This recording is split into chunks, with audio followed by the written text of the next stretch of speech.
And usually at this time, instead of each person introducing themselves, I ask that for about 20 to 30 seconds or longer, show your face and wave to everybody else. That way we can get, I have to scroll through a couple of screens to see it, everybody. So that's why I was saying, wait a few seconds. Okay, there's some holdouts, but that's okay. Wes Katina, good to see you. One thing about virtual, though, Justin, is that those that can't travel on a certain day to make the face-to-face meetings, they can join virtually, and that's a good element. Oh, we'll definitely be doing hybrid meetings moving forward, so that people will have the option of either joining us here in person or still continue to join us virtually. During the pandemic, we spent a lot of time perfecting our setup here at the office so that we have great video, we have great sound, we have a really nice setup here so that anyone who joins us in person or via Zoom, which is on the platform that we happen to use, will still have a really great experience and an interactive experience with our speakers and the rest of the crew. So we know how important it is, not only for safety, but for convenience for everyone. So this is something we've been wanting to do for a while, and which is another reason why we left the university club, because they didn't have the technology that we needed in order to make that happen. So we're super excited to be able to offer hybrid meetings. So we really look forward to getting the other aspect of hybrid back, which is getting people back in person. So hopefully that will be coming very soon. All right, great. Hope everybody had a good Easter or Passover, or at least some time with your families over the last several days. Now, in the last 5 or 6 months or so, I was wearing T-shirts that I had gotten at various Freeway openings, and I've kind of run out of those. So I thought, I'm gonna keep a little bit of that flavor going. I thought I'd bring show coffee mugs from firms that used to be, and I know some of you remember BRW, and it must have just been in the last few weeks or so that I forgot what BRW stands for. I couldn't even find it on the internet. So I know some of you know, and I know Slagle knows because you work there, right? Is that right, Kurt? I did work there a long time ago. I can't remember the first two initials. Woolsville's the third number. Okay. Third letter. I thought it was Kurt. I thought it was Bartholomew Ringwald. Ringwald, yes. No, it was Bennett Ringrose Woolsfield. There you go, Rob. Rob, yeah, you would have been I should have gone to you first, because I knew if Kurt didn't remember, you would. But good job, Mara. You should give the cup to Rob now. He probably has a few. He has a claim on it. I may have gotten it from him. Dan, that was pretty good. Did you work for BRW? I did for about 5 years before they went Dames and Moore, and then URS. Okay. Well, so I got all kinds of coffee mugs. There's times in my career where I begin to feel old until all you guys remember this stuff, and then I don't feel very old anymore. Well, I'm so old I've forgotten it. Me too, apparently, Kurt.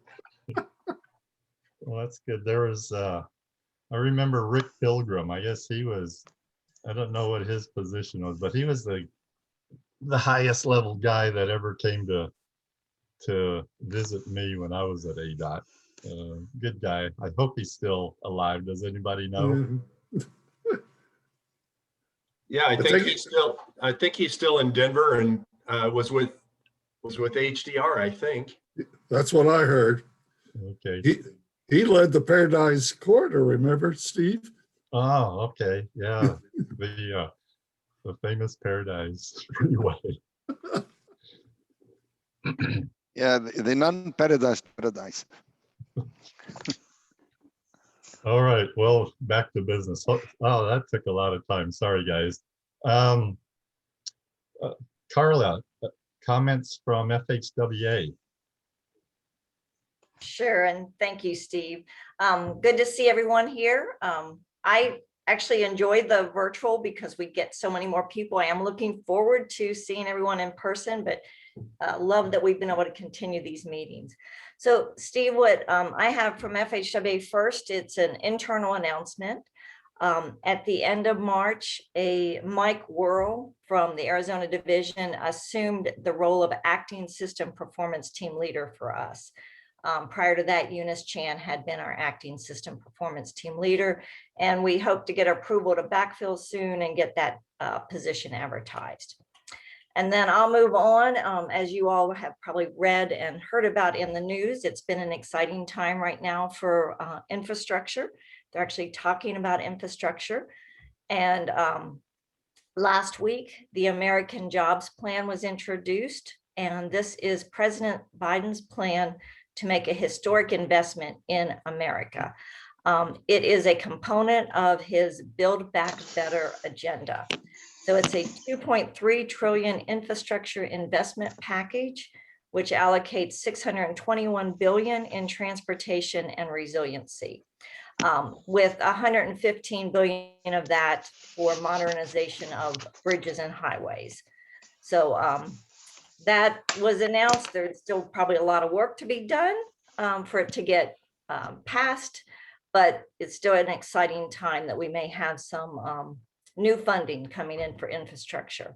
Now, in addition to that, there's also the Surface Transportation Reauthorization bill, and discussions are underway. And if you had not heard, earmarks are back. So on earmarks, the congressional committees have been developing their proposals for both the new authorization and the surface transportation programs, as well as for the annual appropriations bills.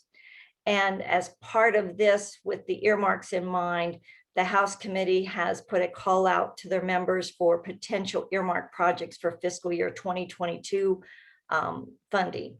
And the House T&I, which is responsible for reauthorization, has also put out a call for earmarks for the next authorization bill. So some of you may have, positive thoughts of earmarks, some may have negative thoughts of earmarks, but what I would say is the congressional committees have greatly increased the scrutiny of what member offices can ask for and what type of projects and what vetting has to be done about the projects before they are accepted by the committees.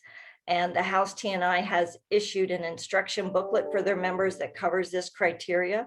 So if anyone's helping any clients or any cities or counties, please know that there is a instruction booklet out there. I also wanted to mention that we anticipate the build NOFO to be issued by USDOT sometime in the next 2 weeks. There's a statutory deadline of April 26th, but we are watching for the build NOFO, and we anticipate it'll be out in the next 2 weeks. And then lastly is just a reminder that National Work Zone Awareness Week is coming up. It is scheduled for the week of April 26th, I believe it is. And this year's theme is Drive Safe, Work Safe, Save Lives. And the national kickoff event is scheduled for April 27th and will be hosted by Michigan DOT. So please remember, when you're out there in your work zones, to drive safe, work safe, and save lives. And that's all I had from FHWA. I will pause here and see if Anthony or Tom have anything they'd like to add. Nothing on my end, Carla, you covered it. Same here, Carla. I don't have anything. Okay, nothing about basketball on last weekend, Tom? Well, I'd love to get into that, but we would probably take more time. Okay. I don't know if you saw, Steve, Tom had his U of A shirt on. But that's all we had. Carla, I have a question. Okay, that was Steve. So, yeah, something hit my news feed today about competitive bridge grants across the country, fixing the top 10 in the country.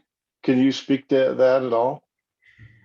Only that I have the same information that you read. This is part of, I heard it in a press release from the president's spokesperson that they're looking to do some of the funding through competitive discretionary grants. So I know on the top 10, they have looked at what are the worst bridges in the nation, but that's really, I don't have much more. Okay.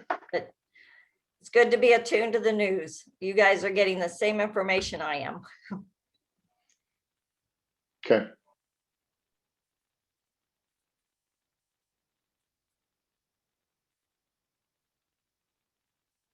Steve, you're on mute. Steve Jimenez. Oh,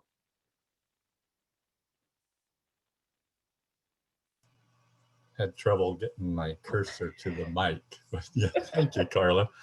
Yeah, Dallas isn't in, but before I ask Steve to give ADOT comments, I would say that I saw Dallas on Channel 10's Newsmaker Saturday a few weeks ago. The only problem was I just caught the last 20 seconds of the program. And when I went to Channel 10's website, they had the programs before and after, but they didn't have him, so I never did get to see what he really had to say. So, but Steve, will you give an ADOT report, please? Sure. So Steve, we have no new personnel changes this month. We think that we're done with winter operations. We have had operations as late as May. Last year we had May 1st as a bad day, but obviously it's going to be 90s for the next 2 weeks. So we think that's done. Last week, we did send out a kind of a memo to industry about one of our streamlinings, and that's hopefully to get all of you paid faster. So if you have any questions on that, get with either Steve O'Brien or Greg Briston. So that did go out to all consultants, and that should result in quicker pay for everybody. In terms of bills, transportation bills that are running, as you guys know, committees are over and budget discussions will start to ramp up, but that's really the only report I have on that. In terms of projects, as you're aware, we did get some, I always mess this up, Carla. I know it's not CARES Act 2, but it was some additional funding that we got as a result of the CARES Act, so to speak. That money went to Gila River Bridge. The rest we put into pavement preservation. So 117 million is going to go into, and I shouldn't say pavement preservation, it's more like life extension. So there will be 19 projects. They will be secured through our project development on-call through project management group. So that'll be coming up very soon. I know I was in a PRB meeting yesterday and they went through the authorization process. So they'll be going to PPAC through everything else. In terms of earmarks, I have absolutely no opinion on earmarks. Carla, just so you know, that's my update, Steve. Sure. Yeah, sure, Steve. I believe that you don't have an opinion on something, but we're glad you're here. Steve is going to be one of our speakers, but first let me introduce Dana Mann. She is ADOT's Assistant Communications Director for Community Relations. She's responsible for overseeing ADOT's community relations efforts throughout the state. She just joined ADOT last June and has more than 20 years of experience in communications and public outreach and transportation. She's worked both as a consultant and in public agencies. She and I work together at 2 firms, and I can vouch for her skill set and her abilities and her knowledge in the public involvement arena. She's played, major roles in freeway, light rail, and other infrastructure projects. So Dana, glad to have you. Also, Randy Everett will be also speaking. He's the Senior Division Administrator at ADOT Central District. It's been 4 years already. Doesn't seem that long, but that's enough time to kind of get a feel for how ADOT works, which is, I bet it's a lot different than you thought they did when you were at FHWA. But he is a graduate in civil engineering from Syracuse University. Speaking of college basketball, they sometimes do okay, but not so much this year. The bio he sent me says he has great fortune to lead construction and maintenance operations in the Phoenix metro area, which Phoenix is the 5th largest city. He takes pride in helping his employees balance their busy work lives with healthy personal lives and enjoys being surrounded by a staff that continually keeps the Central District on the cutting edge. So welcome to you, Randy. Yeah, I've been trying to get you to at least come and attend these meetings since you went to ADOT. Now you have to talk at one. So pleased to have you. And Steve Boshin is also going to help present today's topic.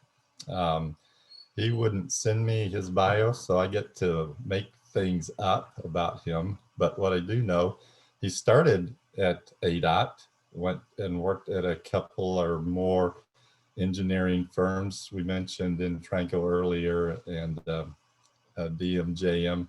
Then he actually started another firm with some other people, Point, and then he's practically not quite the state engineer for ADOT. So Steve, welcome, and I'll turn it over to you all. Thanks for the introduction. Not quite the state engineer. I like that. Randy, do you want to start the presentation for us? And while Randy's starting the presentation, I did hear, Dietering, that in the news today, there is going to be a recount of the women's basketball game. So hold your breath. Anyway, today we're going to talk about surface treatments. It's been something that has been in the news here, but it's not a new problem. Next slide, Randy. Uh-oh.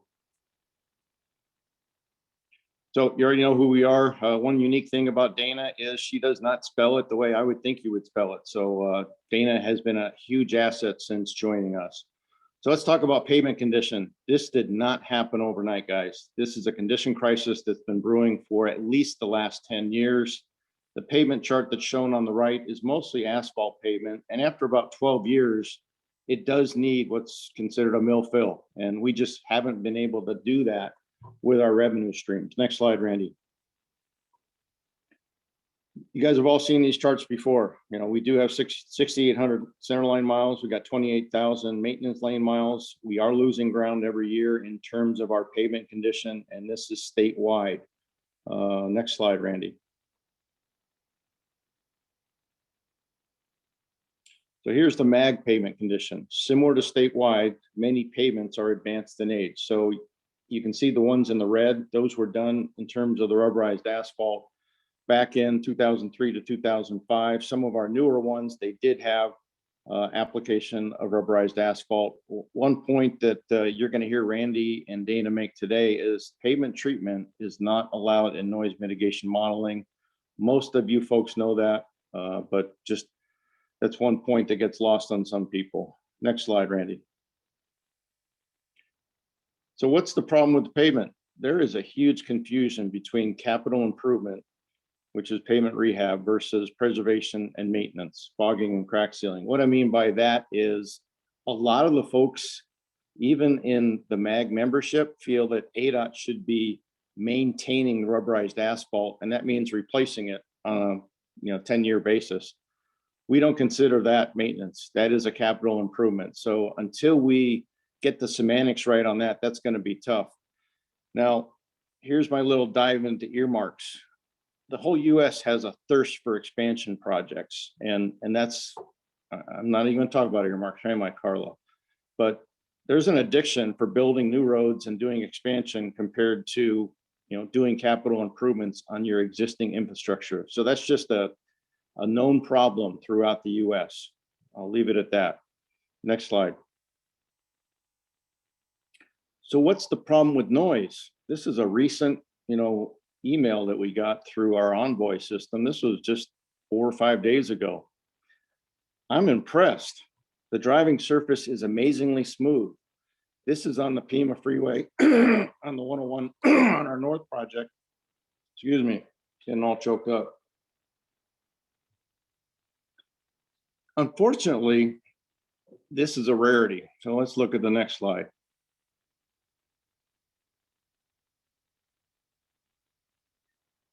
We have noise pavements that are way up. We do have old pavement. Why is it happening? Is it a COVID WFH? That's work from home syndrome. Folks are at home.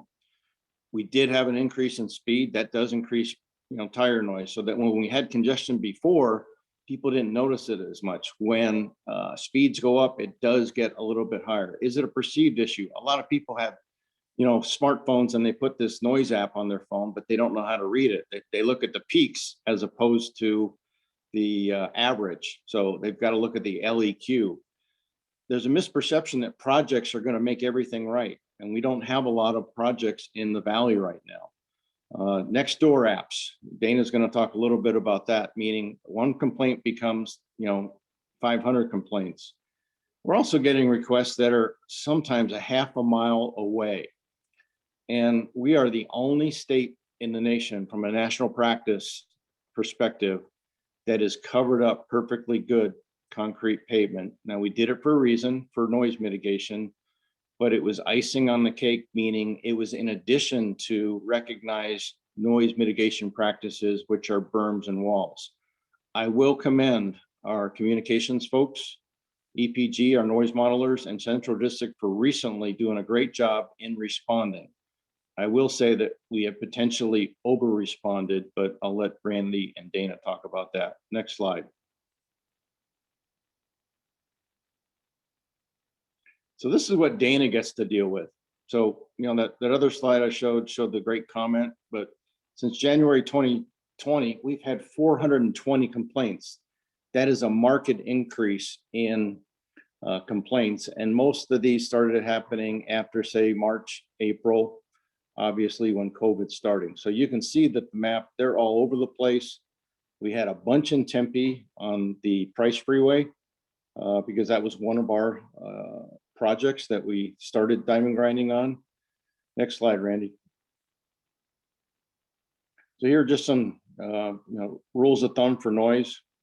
You usually get a 3 decibel decrease with each doubling of distance. So once you get out to about 200 feet, you're only going to be at 64 decibels. So just keep in mind that the level to start looking at mitigation is around 67 decibels. So when you start measuring noise a half mile away, it is not from the freeway, it's from the local street. But that's tough to convince constituents when you're standing in their backyard and they are convinced that it's from the freeway. And again, noise mitigation is taken care of by berms or walls. There is no calculation for the type of pavement treatment. Next slide, Randy. So in terms of MAG coordination, Adot didn't do the pilot diamond grinding in a bubble. We did go to regional council with MAG back in June. There were 3 projects of opportunity, as we called them, and they were all on the 101, all in different areas of the valley. So what was chosen was Price, Pima, and Agua Fria. Price is already done. Pima is ongoing. That was the compliment we received, and Agua Fria will be happening in about 2 years. There was a recent update to MAG TPC that was performed in February. Next slide. This is just a map of where they're at. Obviously, I've already talked about those. So 2023 is when we'd be doing the Agua Fria Freeway. So with that, Randy, I'm going to let you take over the rest of the slides. Thanks. Thank you, Steve. So quick history lesson for everyone, and good morning, everyone. Most of you know this already, but back in the early 2000s, we had a noise problem on our concrete roadways. And most of you realize also that's because they were transversely tined, and that makes a very loud sound.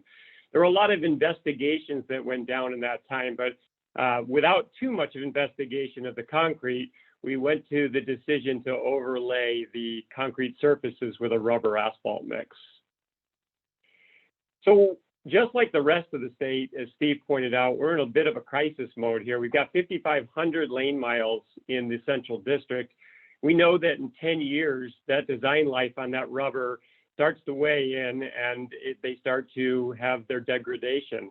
50% of existing rubberized asphalt, as you can see right here, is already past that 50% time, or after that 10-year time frame, and then starting to get really bad. So we're fast forward sometimes 18 years with our rubber asphalt at this point. So we got a whole lot of this, and I know you see it. I know you're on the road every day and you see a whole lot of this. We see it too, we understand. So our job in ADOT statewide, and also obviously in Central District, is to keep the good good. So we crack seal, we flush, we pothole repair. That's what we do for the rubber, and we're continuously out there doing that kind of work. See us on the roads all the time, performing that kind of work.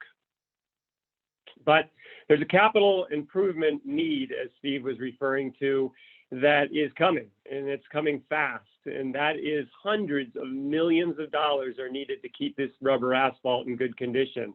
So it's important to know that every 3 years, we need to do a fog seal just to keep it refreshed, that rubber refreshed. About 10 years, the potholes start to show up no matter what we do. And about 15 years plus, really that's when the pavement starts to fall apart completely. We get raveling, rock throwing. We've got a huge windshield claim problem in the state of Arizona. So where are we at? As I said, there aren't any dedicated funds for capital costs to replace that rubber. And we know that we are starting to age pretty badly. So what's important and what I want to really get across in this, this presentation this morning is that ADOT did not go into diamond grinding in a vacuum, just kind of like what Steve said. We did go into it very systematically. And in Central District, we went into it very systematically. First thing we did is we looked at a Kyrene Road. It was an on-ramp that was in very bad shape, and we were getting tons of complaints on it. And so what we did with that is we just took the asphalt off to see what the concrete looked like underneath.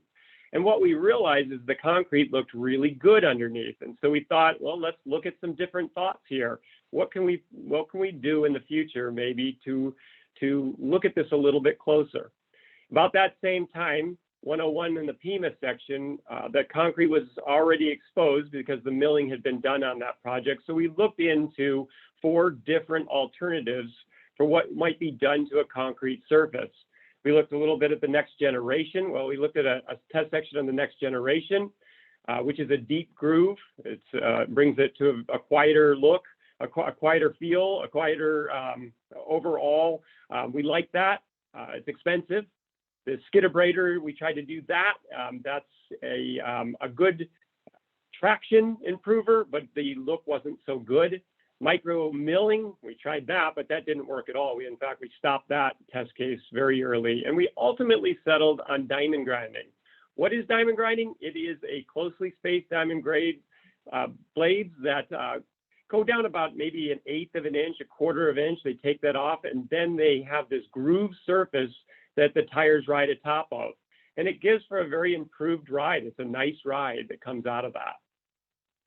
So what we decided from that test case is let's look at a diamond ground section. Let's actually do it in the valley. So that was the next section in May 11th of 2019. We started on a section east of the Kyrene Road down on SR 202. Really, really bad shape. Again, we had a whole lot of complaints about people's windshields being broken all the time. So we diamond ground this section. It was a section of about just 2 lanes wide, and I'll show you what it looks like. It looks like this when all said and done. You've often probably driven it if you're down in that area. We really, we wanted people to ride on it, to actually feel it out. And we got a whole lot of positive feedback. And people would actually dart over there to ride in that area and then let us know about it. And so we were thrilled. We wanted to know more. And this was our first real step into diamond grinding. So about that same time, fortunately, there was the MAG report, the Freeway Pavement Noise Reduction Analysis that came out. There was a small statement in there, but a very powerful statement that said consideration should be given to replacement of the rubberized asphalt overlay with a diamond grinding surface. So that meant a lot to us. because it meant that MAG was fully on board. At least they were looking at it in a big way. And about that same time, the maintenance procurement, we were able to get that done in the Central District, which meant that we could do some diamond grinding with our maintenance funds. So we figured we'd go big. We'd look at this section that was really failing miserably down on the 202. And again, if you were down there at the time, you probably broke a windshield. This was about 4 miles long, 4 lanes wide. It was down from I-10 over to the 101 in bad shape. And so what we did is we diamond ground that section. We really did it with the bigger machines.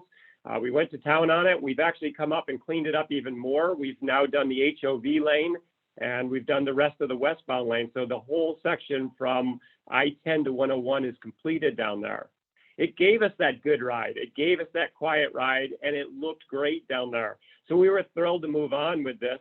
And that's where Steve was telling us about that time. It was a little bit later. So these were nice things that just kind of fell in line. It was where MAG came in and the council approved a diamond grind pilot project.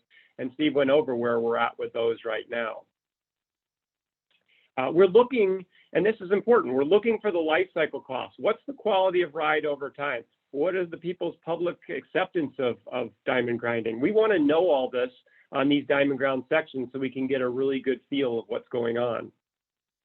And this is my final slide, and it's a little busy, so I'm going to walk you through what I think is important in it. What we're finding is that really the rubber and the diamond grind compare very favorably. In fact, the IRI, the smoothness, the diamond grinding really is a little bit smoother than a brand new rubber asphalt. It's a little bit better friction numbers, not much, but a little bit better.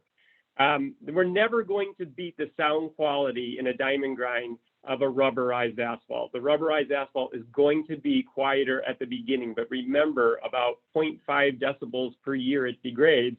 And so after about 5 to 7 years, you're about the same sound quality as a diamond ground surface.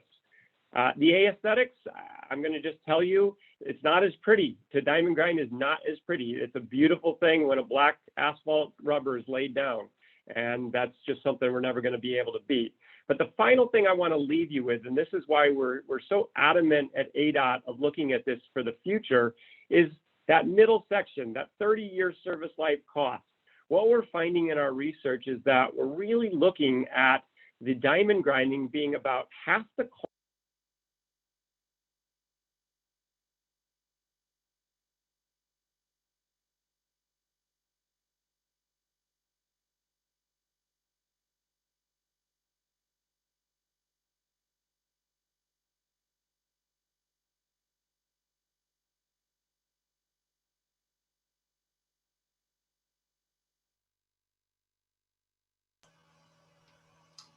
Did everybody else lose Randy?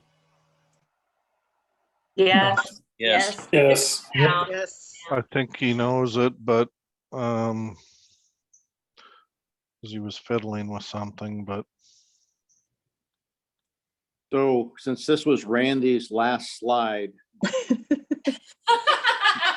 Dana, are you ready to take it over? Since unfortunately, Randy is challenged in the Central District office. We have very bad bandwidth there.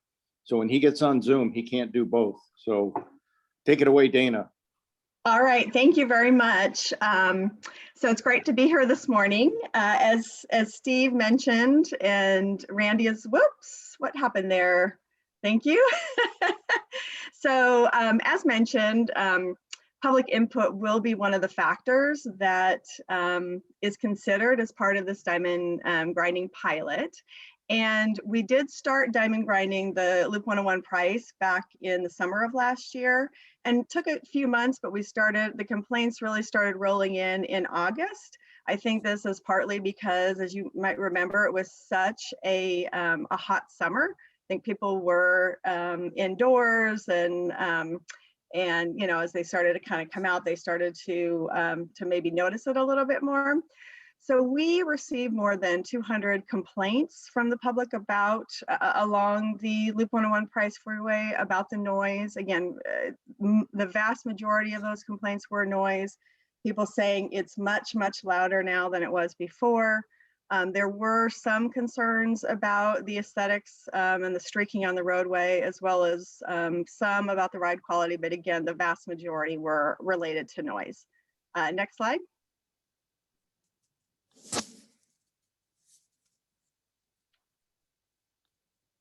Is Randy still advancing, or do I need to pull it up?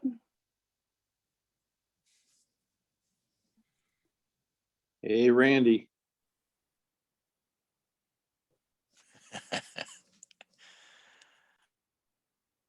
Dana, do you have the capability to pull it I up? do. One Okay. moment.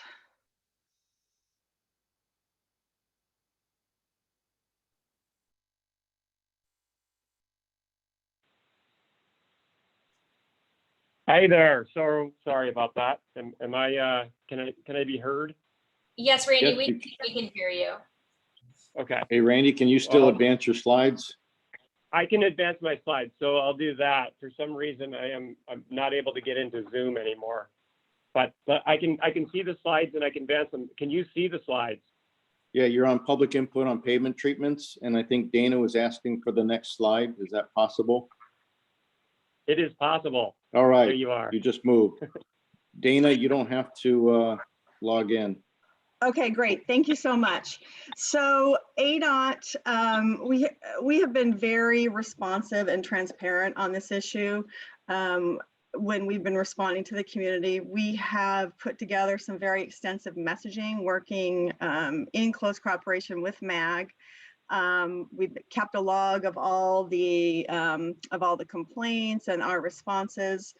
And we began taking noise readings, and I'll share that information with you in just a moment, but we started taking noise readings to really go out there and validate what people were hearing. And we did share all of those results with the public. So initially we took them on 101 in the same locations as prior to the project. And then we also went out there and offered courtesy noise readings as well.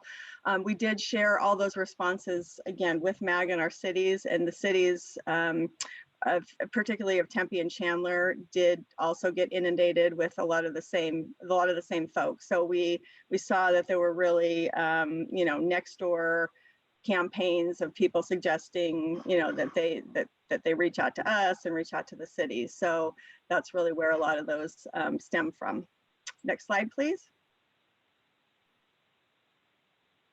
So we, as mentioned, we went out there, our air and noise specialist went out there in October and took noise readings along 101 at about 15 locations, all the same locations where we took them back in 2013 when we were evaluating the noise abatement for the project initially. And all of those readings came back below the 67 decibel threshold for noise abatement. And they were generally similar, plus or minus 3 decibels, in some cases higher, some cases lower than before. And generally 3 decibels is considered to be about the same because that's really the level that the average person can detect any kind of a difference. The one location where it was 4 decibels higher was at the park there. And that's actually in some ways very telling because that location has no noise walls, no other intervening features that would cause a break between the freeway noise and that park. And it's not really near any other arterial roadway. So that is really showing you the pure difference in that treatment. Next slide, please. And then even after we shared that information with the community, they still said, well, we don't trust that data. We'd really like you to come out and just check what it is at my property. So we did offer that to folks living in relatively close proximity to the freeway. We went a little bit further out probably than we should have, but we were trying to be very responsive. So we did take readings mostly in the Tempe area to the north, which is where a lot of the complaints were coming from. And that's Randy right there in the orange jacket out there with Ivan Rasic, our air and noise planner. So we went out there early in the morning and then back again during the peak times. And all of those levels, the highest level was 64 decibels, which is at that location on the southbound side right next to the freeway, and all the rest came back, you know, upper 50s, low 60s. So again, well below the threshold. Next slide. So, you know, public perception is a funny thing, because it's one of those kind of things that it's really based on, I think, emotion of this, where they're used to the rubberized asphalt treatment, and despite any data to the contrary, still believe that asphalt is better than the diamond grinding. So they still perceive that there's a problem, even though we're saying this is all the data and it's not above the level. So they're saying, hey, we're getting these readings on our smartphone apps. You know, hey, it's COVID. All the traffic levels are lower, so really the noise reading should be lower. And as Steve mentioned, that's really not the case. When you have less traffic, higher speeds, that equals higher noise, not lower noise. And they continue to perceive that surface treatment should be used for noise abatement.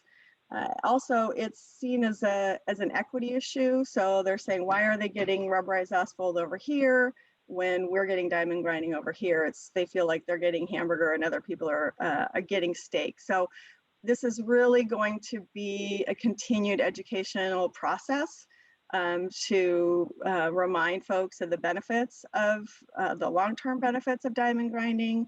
And again, that it's not used for noise abatement, but that we're still within those levels.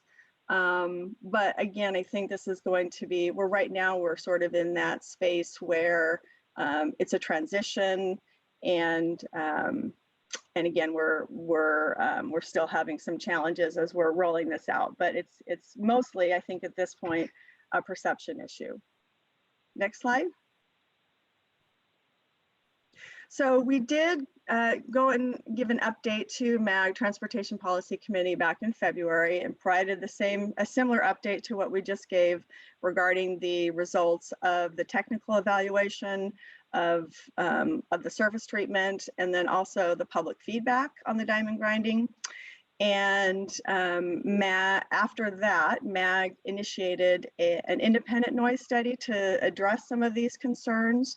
And that is being conducted by the USDOT's Volpe Research Center. So we are anxious to see the results of that study. And I think that one of the things that they're going to be looking at is the pitch, and whether the diamond grinding has a unique pitch that maybe is more bothersome to some within a certain range. If you have a higher pitch, that tends to be perceived a little bit louder sometimes.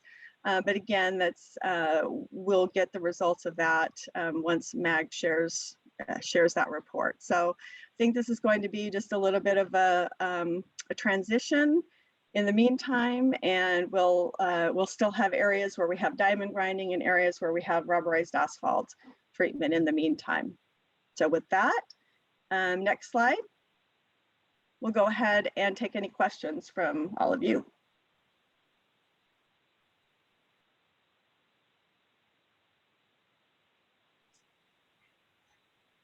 Thank you, Adot.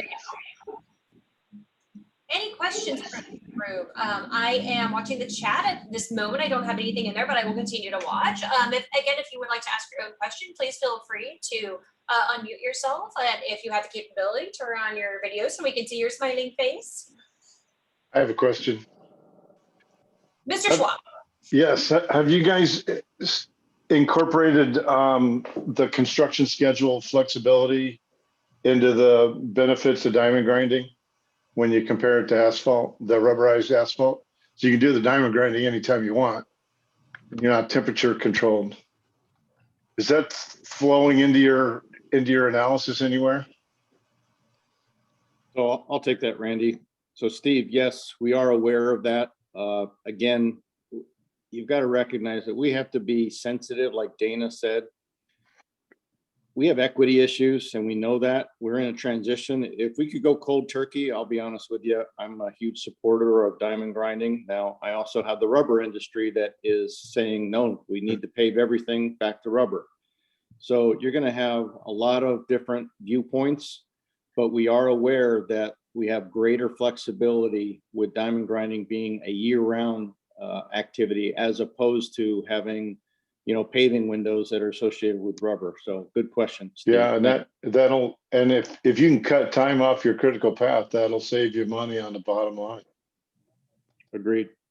Yeah, and I live in this section that you just talked about on the 101, and I think it's quieter, so much quieter. And on the 202 section that Randy was talking about, the concrete is quieter than the ARACFC. I mean, it is much quieter because I've driven and I go, oh my goodness, I can't believe they're not diamond grinding everything. So I as soon as they did the work, I went, oh my goodness, this is so much quieter.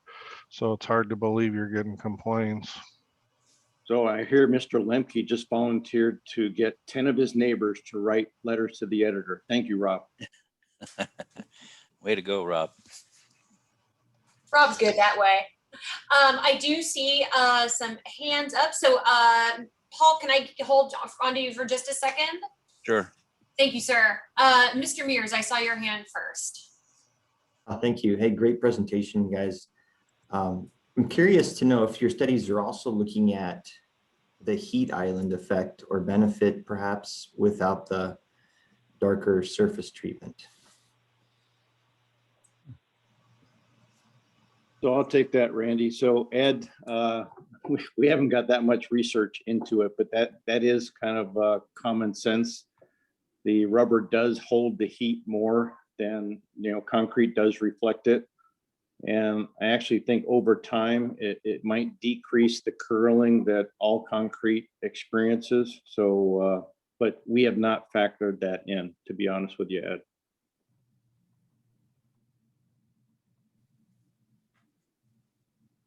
Thank you, Mr. Boshin. Paul, go ahead. Okay, I just have a quick follow-up on the increase in speed you're seeing. Do you have any stats on how much increase there is? And then is that going to kind of try to be factored into MAG's report? So apples and apples are getting compared, or is that not capable in our current technology? So I think that's going to be tough, Paul, because when the U.S. Volpe Center does do their study, it's going to be during, they're kind of doing I'll call it an oversight. Have we been modeling the right way? So it's kind of like looking over our shoulder and saying, this is how we would do it. And like Dana mentioned, pitch has been brought up. Now, there is no noise mitigation modeling software that takes into account pitch. And that might be something that we're not going to be able to address, but we're going to be able to recognize that pitch might make a difference. But in terms of the speeds, you guys all saw it last year. It was easy to do 85. And I had people passing me when I was doing 85. You can't, I'll be honest with you, you can't do that the last 2 weeks, even with spring break. It has gotten, I don't want to say back to normal, but it's a lot like it was. So I think from an apples to apples, it's going to be tough to replicate the conditions that we had, say, mid-year last year. And Elijah had something in the chat. I'm going to address that really quick, Justin. And that would be our preference, but this is not a ADOT decision, Elijah. This is a region decision. ADOT is not the MPO for the region. So anything that we go forward with in terms of pavement treatment will be at the direction of the MPO, which is MAG. So hopefully that answers your question. Siva, I see your hand, and then we can address Kent Lane's question in the chat after Siva. I saw some of the numbers on Dana's slide, and it kind of like showed very close to 60 decibel. So my question was like, was 60, 65 decibel the number that when people get annoyed and they start complaining, or what's the number? Oh, that's a good question, Siva. Gosh, I guess I hadn't, I mean, obviously the higher that it gets, you know, the more people complain, I think. But at the same time, we have people complaining that are in the low 50s, you know, so just to give you an idea, if you have a 10 decibel difference, so if you have a 53 versus a 63, people will perceive that as twice as loud, right? So because it's algorithmic. So so I think as you get closer to that, but what was really telling, I felt like, was that that gal that I was talking about that was along the southbound frontage road, she wasn't concerned about the traffic that was going right next to her house on the southbound frontage road. But then she would stop us and say, wait, do you hear that? Do you hear that? And we would say, honestly, we don't hear that at all. But she was hearing a noise. And I feel like it's, that when you are used to a certain noise for so long and you're very sensitive to it, when it changes, that maybe there's some different sensitivities going on there. But it's very interesting because in some ways it is sort of random because it's a lot of anecdotal things that people are telling us out there. So but I think the other thing that's also very telling is the threshold for noise abatement is really designed so that a person can enjoy their the area of frequent human use, like in their backyard, and be able to carry on a conversation. When we were conducting these noise readings, we actually had to step away from the equipment, whisper around the other side of a house. So we were holding conversations at a whisper level and able to hear each other with the stakeholders. And so it sort of gives you an idea that even though it's noisy, it's sort of this background noise. You can still you can still converse. It's just kind of an annoyance, right? But again, we still have to say, because that this is not, that these pavement treatments, we are not part of the equation when we're doing these noise models. So we just have to really hammer home that message. And I guess the only other thing I would mention too is we're getting noise complaints on the Loop 101 South Mountain in places where where that whole thing was rubberized asphalt, right? And some of that I think is because it's a brand new freeway as well. But they're complaining at similar noise levels. So just to give you an idea. The answer to your question, Siva, is one decibel. People will complain at anything at 1 decibel or higher. Somebody will complain. That's your answer. Thanks, guys. As promised, let's address Kent's question. And Poncho, I see your hand. So from Kent, Steve Boshin, would you repeat what you mentioned, what ADOT considers capital improvements versus maintenance with asphalt? Sure. So capital improvements are when we do, say, a mill fill job. That is a capital improvement, and I would consider that a rebirthing of the pavement. When you're looking at maintenance and what Randy was talking about, that's crack sealing, fogging or flushing as we call it, or repairing potholes. That's maintenance. So there's a big difference there, and the semantics get lost on some of our policymakers. That they think that we should be maintaining the Valley Freeway system or maintaining the entire system. We simply don't have the revenue because we're working on a budget that was from 1990. So capital improvement, mill fill, maintenance is fog sealing and crack sealing, which is very unsexy, but a necessary evil. Like Randy said, every 3 years, we've got to flush to keep the rubber halfway decent. And then even after that, 12 years down the road, it's going to fall apart. Nothing we can do to prevent that. Thank you, sir. From Kent, Mr. Garza. Hi, good morning, everybody. Great presentation. I definitely am interested in this topic. I actually looked at this AR and diamond grinding in grad school in my pavement of rehabilitation class. So Randy, I have a specific question. On one of those slides, you had a 30-year diamond grind life. And I don't know if you're aware, there was a Caltrans report maybe back in the mid 2000s that basically studied diamond grinding in California. And they kind of pegged life of diamond grinding at around 17 years, which would be comparable maybe to Arizona climate. And I was just wondering where you maybe got the 30-year life cycle or lifetime duration. Yeah, no, that's a really good question. We are looking at the potential of 30 years because we've actually got places in the valley in around Phoenix that are now 30 plus years with a diamond grind on them. So a lot of people don't realize that, but 143, for instance, has a diamond ground section. We've never done anything with it since it was diamond ground 30 and a half years ago. And there's a section on I-10 that's also been diamond ground that we've never done anything on. We've never done any kind of maintenance on those areas.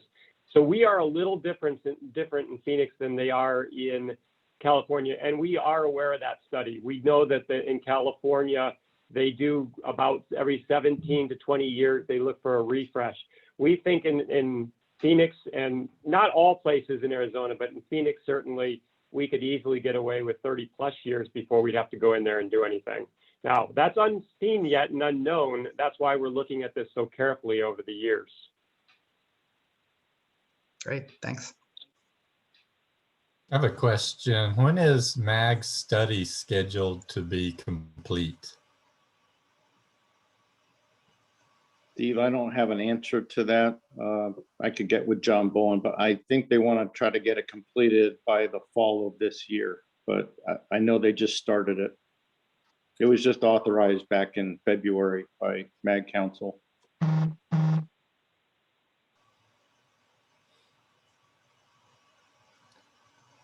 Thank you, everybody. Great questions. I feel like I'm back in the classroom acknowledging hand raises. Any other questions for our crew today? Yes, I have one more. Do you explain to those residents the difference between their cell phone noise meter versus the ADOT equipment to measure noise?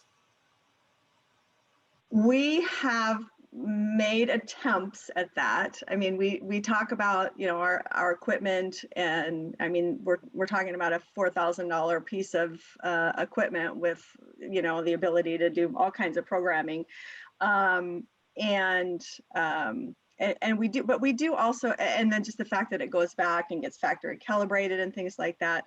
But I think, as Steve mentioned, one of the key things is that when they're using these noise meters, they're really looking at that Lmax or peak number and not the LEQ. And I'm not even sure some of these noise apps are really even you know, capturing the LEQ, which is the weighted average, you know, over several, you know, like maybe it's a 10-minute increment. But so we've tried. I think it's a difficult thing, again, when it speaks again back to sort of the emotions of it. They just think that it sounds noisier, so somehow there must be you know, some sort of fault in our equipment, no matter how much we say that this equipment is sophisticated, calibrated. They've actually gone out and purchased their own noise meters off Amazon and done the same thing because they've been so concerned about it. So again, they're looking at their own equipment and saying, hey, this just can't be right. So it's a continued education, I think. When we've gone out there and been able to show people the equipment, it's been very, very helpful so that they can see, oh, okay, now I have a better understanding. But I think it's on a global scale, it's a little bit more challenging. But we have, yes, tried to attempt to talk about that and the fact that our equipment is very calibrated, and that also we have to take it under certain conditions, certain wind levels, certain times of the day, other atmospheric conditions, that type of thing. So it's a very controlled reading. So I know that was a very long answer, but yes, we've done a lot to try and explain it. And again, it's just a lot of people still just say, I just don't trust your information. All right. Thank you, Dana and Randy and Steve. A good topic, a great presentation. Justin, final comments? Well, I think you guys know what my announcement will be. Roads and street sales are on sale. Booth sales opened on Monday, and booths are flying off the proverbial shelves. So we would strongly suggest, if you're interested in a booth, to please visit our website. We have the interactive map up so you can pick your place and also potentially pick your neighbors. So it's a very cool process that people have really been enjoying, super high tech for ACEC. So we know we're excited. Keep your eye out, April 19th. That is a Monday at 8 a.m. Sponsorship sales will be open. And then the biggie, Monday, May 3rd, 8 a.m. General registration, the floodgates open. So if you are looking for registrations, that will be your special day and your special time. We are at El Conquistador again this year. I say again because we were supposed to be there last year, so I guess we were kind of there in spirit.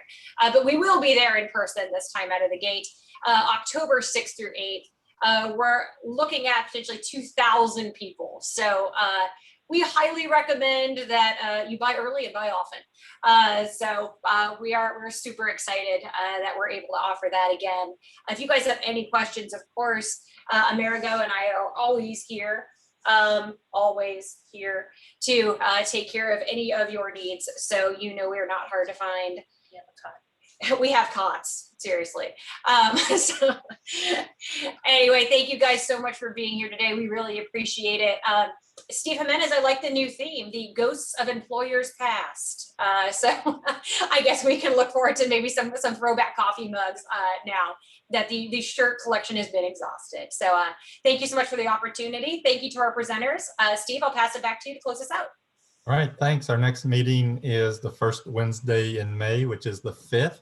So put that on your calendar and look for Justin's and/or Amerigo's emails getting you to register for it. With that, we'll finish. Drive safely and watch out for other people. Goodbye. Thanks, everybody. Thanks for having us. Thank you.